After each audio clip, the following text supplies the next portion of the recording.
Good morning students. एक बार फिर स्वागत है आपका डेली करंट अफेयर की क्लास में। तो आज के सेशन में बात करेंगे 18 जून के लेटेस्ट इंपोर्टेंट न्यूज़ के बारे में, जो एमसीक्यू के रूप में रहेगा, एग्जाम ओरिएंटेड एनालिसिस। ये सेशन आपके आगे आने वाले एग्जाम्स एसएससी हो गया, रेलवे, दिल्ली पुलिस, बैंकिंग और स्टेट के अन्य एग्जाम के लिए बहुत महत्वपूर्ण है। तो सेशन के अंत तक जरूर बने रहना, क्योंकि आज का सेशन आपके एग्जाम पॉइंट ऑफ व्यू से बहुत महत्वपूर्ण है। तो चलिए शुरू करते हैं आज का सेशन। ये आज का पहला क्वेश्चन है और इसको इम्पोर्टेंट लगा लेना पहले ही। टाइम की 100 सबसे प्रभावशाली खिलाड़ियों की सूची 2026 जारी की गई थी, जिसमें भारतीय खिलाड़ी कौन चुनी गई है। तो ये टाइम के द्वारा जारी की गई थी 100 सबसे प्रभावशाली खिलाड़ियों की सूची, इसमें एकमात्र भारतीय हैं। क्या नाम है उनका? तो इसका आंसर रहेगा ऑप्शन नंबर बी सही, यानी स्मृति मंदाना। ये एक भारतीय क्रिकेटर खिलाड़ी है, महिला, जिसको भी हाल ही में 100 सबसे प्रभावशाली खिलाड़ियों की सूची में शामिल किया गया है। ये टाइम मैगजीन के द्वारा जारी की गई थी 2026 की खेल जगत के 100 सबसे प्रभावशाली व्यक्तियों की सूची में। तो इस सूची में एकमात्र भारतीय खिलाड़ी है स्मृति मंदाना, इसको शामिल किया गया है। स्मृति मंदाना को इस सूची में LeBron James, Lionel Messi, Cristiano Ronaldo, Carlos Alcaraz जैसे महान खिलाड़ियों की सूची में शामिल किया गया है। ठीक है, पूरी दुनिया में इस सूची में शामिल होने वाले दो ही क्रिकेटर हैं। इसमें पहला तो है भारत का स्मृति मंदाना, महिला खिलाड़ी है, और दूसरे हैं दक्षिण अफ्रीका के पुरुष क्रिकेट टीम के कप्तान हैं तेम्बा बाबूना। ठीक है, टाइम मैगजीन में ये दो ही खिलाड़ी हैं जिनको क्रिकेटर हैं जिनको शामिल किया गया है। इसमें पहला तो है भारतीय स्मृति मंदाना और दूसरा है दक्षिण अफ्रीका क्रिकेट टीम के कप्तान है तेम्बा बाबूना। ठीक है, तो याद रखना, इस सूची में LeBron James, Lionel Messi, Cristiano Ronaldo और कार्लोस अल्काराज जैसे खिलाड़ियों को भी शामिल किया गया है। अगला सवाल है, भारत ने 155 गीगावाट पवन ऊर्जा क्षमता प्राप्त करने का लक्ष्य किस वर्ष तक रखा गया है।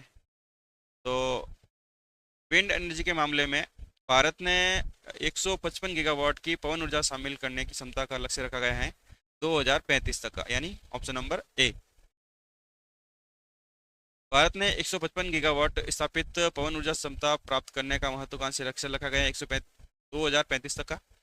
ये केंद्रीय नवीकरण और नवीकरणीय ऊर्जा मंत्री हैं प्रहलाद जोशी, उनके द्वारा जून 2025 में गोवा में आयोजित हुआ था ग्लोबल विंड डे सम्मेलन। इस दौरान इस रोड मैप की आधिकारिक घोषणा की थी इसके द्वारा, प्रहलाद जोशी के द्वारा। बात करें इसके लक्ष्य की, तो भारत ने इस अंतरिम लक्ष्य पहुंचने से पहले 2030 तक 100 गीगावाट पवन ऊर्जा लक्ष्य हासिल करने का भी लक्ष्य रखा गया है, और 2035 तक रखा गया है 155 गीगावाट का। जून 2026 तक देश में स्थापित पवन ऊर्जा क्षमता लगभग 156.5 गीगावाट पार कर चुका है, यानी अभी जून में 156.1 गीगावाट पार कर चुका है। जो 2030 तक का लक्ष्य रखा गया है 100 गीगावाट का, और 2030 तक का लक्ष्य रखा गया है 155 गीगावाट का। भारत दुनिया में चौथा सबसे बड़ा पवन ऊर्जा का बाजार है, तो ये याद रखना, भारत दुनिया में कौन सा है? फोर्थ नंबर का सबसे बड़ा पवन ऊर्जा बाजार है। इस लक्ष्य का सहारा देने हेतु घरेलू विनिर्माण को बढ़ावा देने के लिए सरकार ने देश का पहला टरबाइन आपूर्ति श्रृंखला प्रबंधन पोर्टल्स, यानी बीटी मर्त, wind turbine material and resource utility trackers, इसको भी लॉन्च किया गया है। इसके लिए पवन ऊर्जा क्षमता को बढ़ाने के लिए, लक्ष्य को पूरा करने के लिए ये प्रबंधन पोर्टल्स जारी किया गया है। मंत्री हैं प्रहलाद जोशी के द्वारा, केंद्रीय नवीकरण और ऊर्जा मंत्री हैं उनके द्वारा। ठीक है, अगला सवाल है, राष्ट्रीय सुरक्षा परिषद सचिवालय के नए सैन्य सलाहकार के रूप में किसे नियुक्त किया गया है। तो ये है राष्ट्रीय सुरक्षा परिषद सचिवालय। इनके नए सैन्य सलाहकार बनाए गए हैं राजीव गई, ऑप्शन नंबर बी।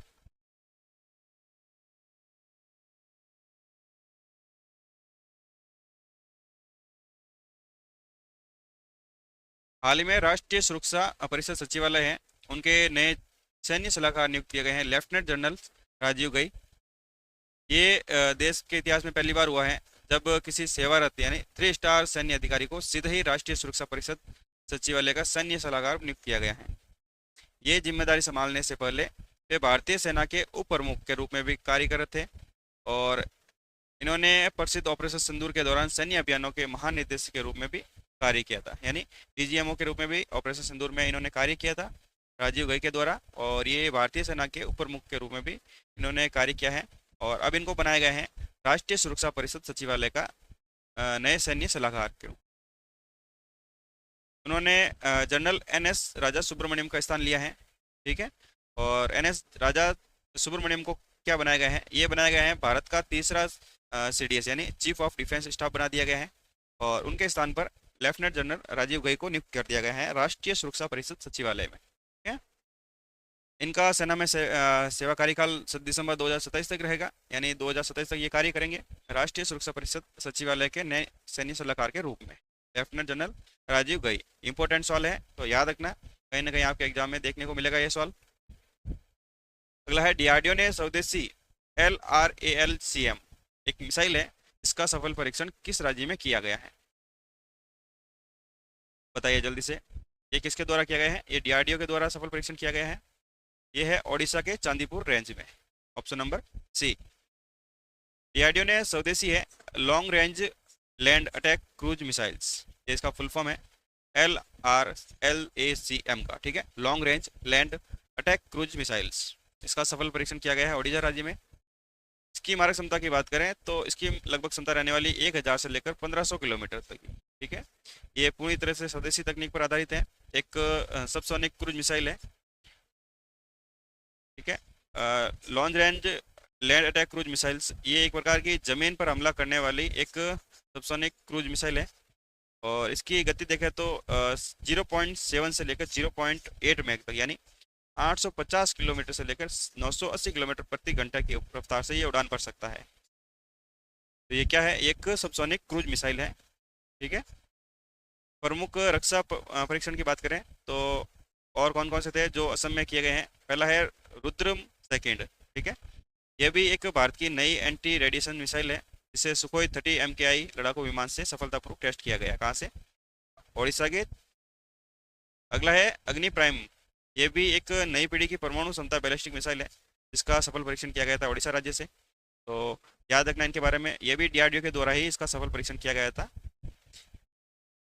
अगला सवाल है जादू पटिया एक पेंटिंग है, किस राज्य से संबंधित है, जिनका भी हाल ही में GI टैग प्राप्त किया गया था। तो ये इंपॉर्टेंट है, जादू पटिया पेंटिंग, इसको भी हाल ही में GI टैग दिया गया है। तो जादू पटिया पेंटिंग है झारखंड राज्य की, ऑप्शन नंबर डी। जादू पटिया पेंटिंग झारखंड राज्य से संबंधित है, जिन्हें भी हाल ही में GI टैग दिया गया है, भौगोलिक संकेत टैग दिया गया है।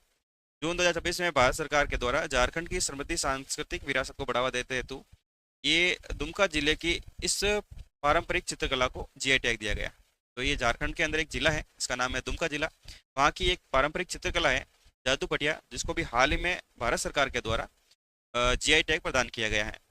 जादू पटिया के अलावा और कौन कौन से GI टैग प्रदान किए गए हैं झारखंड को, यह है डोकरा क्राफ्ट, कुचाई सिल्क साड़ी, बोया साड़ी, केसरिया कलाकंद, तुमका चादर और मुंडा ज्वेलर्स। इनके साथ कुल 11 हस्तशिल्पों को भी मान्यता दी है GI टैग के रूप में।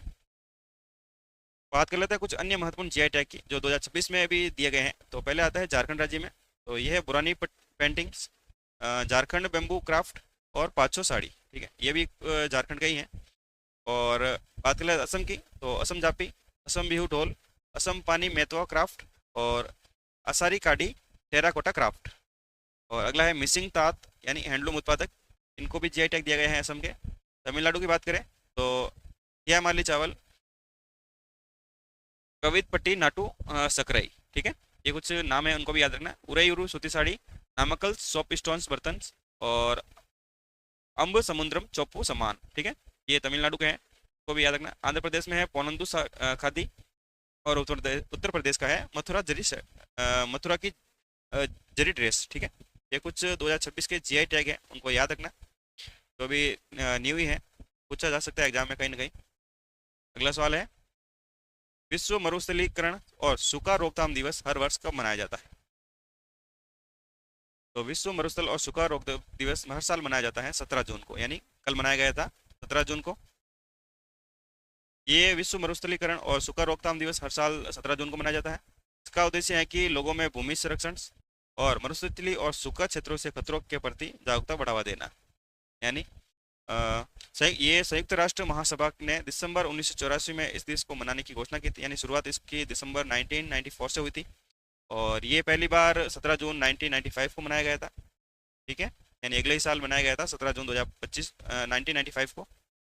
इसकी थीम की बात करें तो 2026 में इसकी थीम रहेगी रेंजलैंड्स रिकॉग्नाइजेशन रिस्पेक्ट्स रिस्टोर, यानी RRRR, यानी 4 बार RR, यानी ये बहुत इंपॉर्टेंट सवाल है, पूछा जा सकता है। रेंजलैंड रिकॉग्नाइजेशन रिस्पेक्ट और रिस्टोर्स, ये किसकी थीम है? यह है विश्व मरुस्थलीय सूखा रोकथाम दिवस, जो हर साल मनाया जाता है 17 जून को और इसकी शुरुआत हुई थी 1994 में दिसंबर और इसको पहली बार मनाया गया था 17 जून 1995 को। तो ये बहुत बड़ा बहुत इंपॉर्टेंट सवाल है, तो याद रखना, इसकी थीम के बारे में याद रखना। और 2026 में वैश्विक समारोह कहाँ किया गया था? तो ये केन्या में इसका आयोजन किया गया था। ठीक है, बात करें मरुस्थलीकरण रोकने के लिए भारत सरकार के प्रयास के बारे में, तो भारत सरकार एक योजना चला रहा है जिसका नाम है बॉन चैलेंज लक्ष्य। ये क्या है? भारत ने 2030 तक देश की 26 मिलियन हेक्टेयर बंजर और वनों की कटाई से प्रभावित भूमि को फिर से उपजाऊ बनाने का संकल्प लिया है। तो ये भारत सरकार के द्वारा चलाया जा रहा है मरुस्थलीकरण को रोकने के लिए बॉन चैलेंज लक्ष्य है। ठीक है, 2030 तक का इसका लक्ष्य है 26 मिलियन हेक्टेयर जो भी बंजर और वनों की कटाई से प्रभावित भूमि है उनको वापस उपजाऊ को बनाने का लक्ष्य रखा गया है। तो ये सवाल बहुत इंपॉर्टेंट है, मेन तो इसकी थीम है, तो याद रख लेना। अगला है फिट इंडिया साइक्लोथॉन। ठीक है, इसका आयोजन कहाँ किया जाएगा? फिट इंडिया साइक्लोथॉन का आयोजन किया जाएगा मुंबई के अंदर, ऑप्शन नंबर ए। विशेष फिट इंडिया साइक्लोथॉन का आयोजन मुंबई यानी महाराष्ट्र में किया जाएगा। 17 जून 2026 को केंद्रीय युवा मामले और खेल मंत्री हैं डॉक्टर मनसुख मंडाविया ने मुंबई के प्रतिष्ठित बर्डली कोटल साइकिल ट्रैक्स, ठीक है, वहाँ पर इस विशेष आयोजन का नेतृत्व किया था।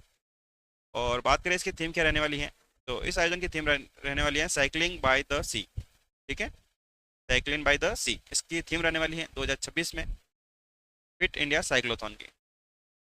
ये योग दिवस की शुरुआत में किया जा रहा है। ये साइक्लोन आगामी आने वाले 21 जून को मनाए जाने वाले 12वें अंतर्राष्ट्रीय योग दिवस, कौन सा योग दिवस है? 12वां, के वैश्विक समारोह के अग्रदूत के रूप में इसका आयोजन किया जा रहा है। बात करें इसके उद्देश्य के बारे में, तो अरब सागर के किनारे आयोजित इस यात्रा का उद्देश्य रहेगा कि नागरिकों को स्वस्थ जीवन शैली, टिकाऊ परिवहन और पर्यावरण संरक्षण के प्रति जागरूकता पैदा करना। इसका फिट इंडिया साइक्लोथॉन का, जो मुंबई के महाराष्ट्र में इसका आयोजन किया गया था और केंद्रीय युवा मामले और खेल मंत्री हैं डॉक्टर मनसुख मंडाविया, उनके द्वारा इसका नेतृत्व किया गया था और इसकी थीम थी साइकिलिंग बाय द सी। ये इंपॉर्टेंट है, थीम याद रखना किसी भी इवेंट की। और इसी वर्ष योग दिवस की भी थीम बात करें तो इसकी थीम रहने वाली है स्वस्थ आयु के लिए योग। 2026 की ये थीम रहने वाली है, तो इम्पोर्टेंट है। और ये 12वां अंतर्राष्ट्रीय योग दिवस है जो 21 जून को मनाया जाएगा। ठीक है, कौन सा नंबर का है? 12वें नंबर का। और अंतर्राष्ट्रीय योग दिवस की बात करें तो ये इस बार मनाया जा रहा है पश्चिम बंगाल की राजधानी कोलकाता में, ये भी याद रखना। अगला है 52वें G7 शिखर सम्मेलन का आयोजन किस देश में किया जा रहा है? ये 52वें नंबर का है G7 शिखर सम्मेलन, जिसका भी आयोजन किया गया था फ्रांस में, ऑप्शन नंबर सी। ये 52वां G7 शिखर सम्मेलन है जिसका आयोजन फ्रांस में किया गया था। ये वार्षिक शिखर सम्मेलन 17 जून से लेकर यानी 15 जून से लेकर 17 जून 2026 तक चला था। ये फ्रांस के हाउते सोई प्रांत की एक खूबसूरत शहर है जिसका नाम है एवियन लेंस वेस। ठीक है, वहाँ पर इसका आयोजन किया गया था और इसकी अध्यक्षता की थी फ्रांस के राष्ट्रपति हैं एम्यूल मैक्रोन, उनके द्वारा।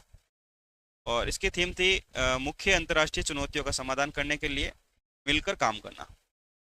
ठीक है, working together to address major international challenges, ये इसकी थीम रखी गई थी 52वें G7 शिखर सम्मेलन की, जो फ्रांस में आयोजन किया गया था 15 जून से लेकर 17 जून तक।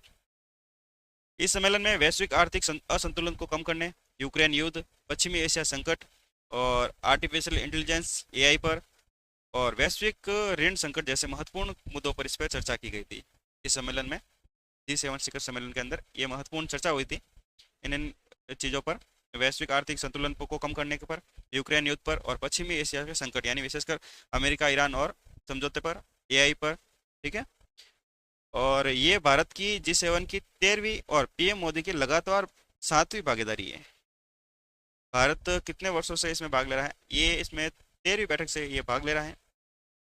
और ये भारत के पीएम मोदी की लगातार 7वीं भागीदारी है इसमें। ठीक है, बात कर लेते हैं 7 देश कौन कौन से हैं। तो जिसमें है कनाडा, फ्रांस, जर्मनी, इटली और जापान, ब्रिटेन और अमेरिका। ये मुख्यतः 7 देश हैं। इनको मिलाकर G7 शिखर सम्मेलन बनाया गया है।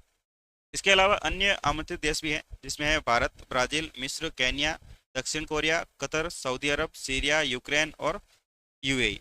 ये भी इसके आमंत्रित देश हैं। और मुख्य इसके 7 देश हैं: Canada, France, German, Italy, Japan, Britain और अमेरिका।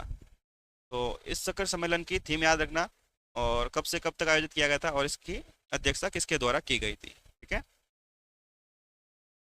अगला सवाल है, प्रधानमंत्री नरेंद्र मोदी को हाल ही में किस देश का सर्वोच्च राष्ट्रीय सम्मान प्रदान किया गया है? तो अभी हाल ही में पीएम नरेंद्र मोदी स्लोवाकिया की यात्रा पे थे, और वहाँ के सर्वोच्च राष्ट्रीय सम्मान प्रदान किया गया है उनको। ये सम्मान पाने वाले पहले भारतीय हैं, स्लोवाकिया के सम्मान पाने वाले, तो इम्पोर्टेंट भी है। ठीक है, पीएम नरेंद्र मोदी 2026 में यूरोपीय देश है स्लोवाकिया, वहाँ का सर्वोच्च नागरिक सम्मान प्रदान किया गया है। स्लोवाकिया के राष्ट्रपति की बात करें तो ये है पीटर्स पेलेनिग्री। ठीक है, और राजधानी हो गया ब्रातिस्लावा। ठीक है, वहाँ पर एक आयोजन समारोह का आयोजन किया गया था, वहाँ पर पीएम नरेंद्र मोदी को सर्वोच्च राष्ट्रीय सम्मान प्रदान किया गया था। क्या नाम है इनका? तो इस सम्मान का नाम रहेगा कि the order of the white doubles cross. ठीक है, ये एक फर्स्ट क्लास सम्मान है जो स्लोवाकिया के राष्ट्रपति के द्वारा पीएम नरेंद्र मोदी को दिया गया था, और ये सम्मान पाने वाले पहले भारतीय बन गए हैं। ठीक है, ये पीएम मोदी का 33वां वैश्विक सम्मान है। ठीक है, कौन सा है? 33वां वैश्विक सम्मान है, जो वैश्विक मंच पर भारत के बढ़ते प्रभाव को दर्शाता है। बात कर लेते हैं मई 2026 में भी पीएम नरेंद्र मोदी को नॉर्वे के उच्च सर्वोच्च सम्मान the Great Cross of the Royal Norwegian Order of the Merit, ये पुरस्कार से भी इसको सम्मानित किया गया था। कब? मई 2026 के अंदर पीएम नरेंद्र मोदी को। ठीक है, तो इसके साथ इसको भी याद रख लेना, नॉर्वे का सर्वोच्च सम्मान भी भारत के पीएम नरेंद्र मोदी को दिया गया है। इसका नाम Great Cross of the Royal Norwegians Order of Merit, और अभी दिया गया है 33वां सम्मान है, स्लोवाकिया के द्वारा दिया गया है। अगला सवाल, सरकारी स्कूलों और जूनियर कॉलेजों में ब्रेकफास्ट और मिल्क योजना किस राज्य में शुरू की गई है? तो ये सरकारी स्कूलों और जूनियर कॉलेजों में किया गया है ब्रेकफास्ट और मिल्क योजना, तो ये शुरुआत की गई है तेलंगाना के द्वारा। तो नंबर डी, तेलंगाना सरकार के द्वारा हाल ही में सरकारी स्कूलों और जूनियर कॉलेजों में पढ़ने वाले छात्रों के लिए ब्रेकफास्ट और मिल्क योजना की शुरुआत की गई है। बात कर लेते हैं लाभार्थी के बारे में। तो ये योजना प्री प्राइमरी से लेकर 12वीं यानी जूनियर कॉलेज और इंटरमीडिएट तक के सभी छात्रों के लिए, सरकारी छात्रों को कवर करेगी। इसमें राज्य सरकार की इस योजना पोषण अभियान का सालाना खर्च लगभग 720 करोड़ रुपए करेगी इस पर ब्रेकफास्ट और मिल्क योजना पर। इसमें 540 करोड़ रुपए नाश्ते के लिए और 180 करोड़ रुपए दूध की आपूर्ति को लिए दिया गया है तेलंगाना सरकार के द्वारा, यानी बजट दिया गया है इसके लिए, इस योजना के लिए। इस योजना का उद्देश्य क्या रहने वाला है? तो इसका उद्देश्य है कि सरकारी स्कूलों में बच्चों के नामांकन को बढ़ाना और ड्रॉप आउट यानी पढ़ाई छोड़ने की दर को कम करने के लिए, और छात्रों के शारीरिक और मानसिक स्वास्थ्य को सुधारने के लिए ये योजना चलाई गई है, ब्रेकफास्ट मिल्क योजना। और इससे क्या होगा कि तेलंगाना भर में सरकारी संस्थाओं में पढ़ने वाले लगभग 29 लाख छात्रों को सीधा ही पौष्टिक लाभ मिलेगा इस योजना के अंतर्गत। तो याद रख लेना, ब्रेकफास्ट मिल्क योजना कहाँ चलाई जा रही है? यह है तेलंगाना राज्य में चलाई जा रही है, सरकारी स्कूलों और जूनियर कॉलेज में पढ़ने वाले छात्रों के लिए। तो ये थे हमारे आज के मुख्य करंट अफेयर्स। अगर आपको वीडियो पसंद आई हो तो लाइक शेयर सब्सक्राइब करके जाना, और अपने दोस्तों के साथ शेयर कर लेना। ठीक है, अगर आपको इस क्लास की पीडीएफ चाहिए तो हमारा टेलीग्राम लिंक दे रखा है डिस्क्रिप्शन बॉक्स में, वहाँ जाके ज्वाइन कर लेना, वहाँ आपको इस क्लास की पीडीएफ मिल जाएगी। तो ठीक है, मिलते हैं अगली क्लास में मॉर्निंग ठीक 7 बजे। तब तक के लिए जय हिंद, जय भारत।